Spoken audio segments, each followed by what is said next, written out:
Welcome to vibe news. శాసనసభ నుంచి BRS ఎమ్మెల్యేలు వాకౌట్ చేశారు. ఫార్ములా ఈ రేసుపై చర్చ జరపాలని బీఆర్ఎస్ సభ్యులు అసెంబ్లీలో పట్టుబట్టారు. కానీ ప్రభుత్వం దానికి అనుమతించకపోవడంతో వారు సభ నుంచి బయటకు వెళ్లిపోయారు. ఫార్ములా ఈ కార్ రేసింగ్ అంశం మీద అసెంబ్లీలో చర్చ జరపాలని బీఆర్ఎస్ సభ్యులు ఇవాళ పట్టుబట్టారు.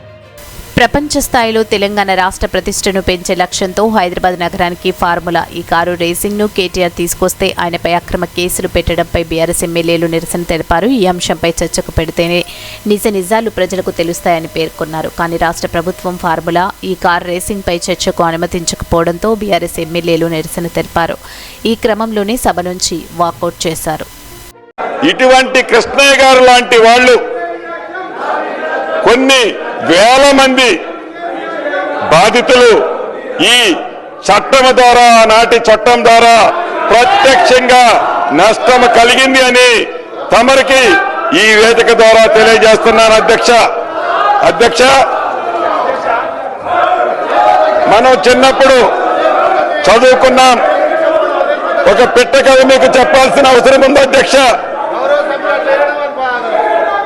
రెండు పిల్లులు రొట్టె కథ ఈ ధరణిలో ఉంది.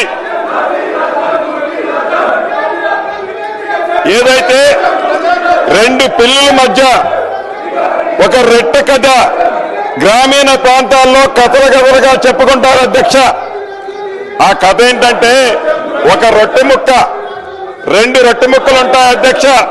ఆ రొట్టె ముక్కలో ఒక పిల్లి ఆ సైజ్ ఎక్కువ ఉందని, ఇంకొక పిల్లి ఈ సైజ్ ఎక్కువ ఉందని కోతి పంచాయతీ చేస్తుంది అధ్యక్ష.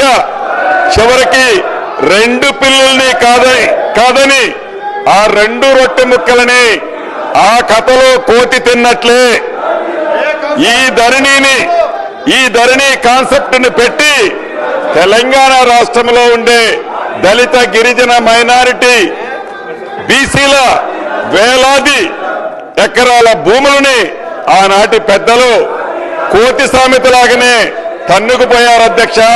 ఈ ధరణిని పెట్టి అదే రకంగా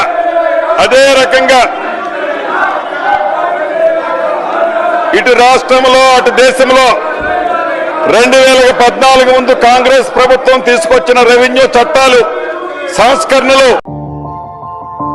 మా ఛానల్ ని లైక్ చేయండి, షేర్ చేయండి, సబ్స్క్రైబ్ చేయండి.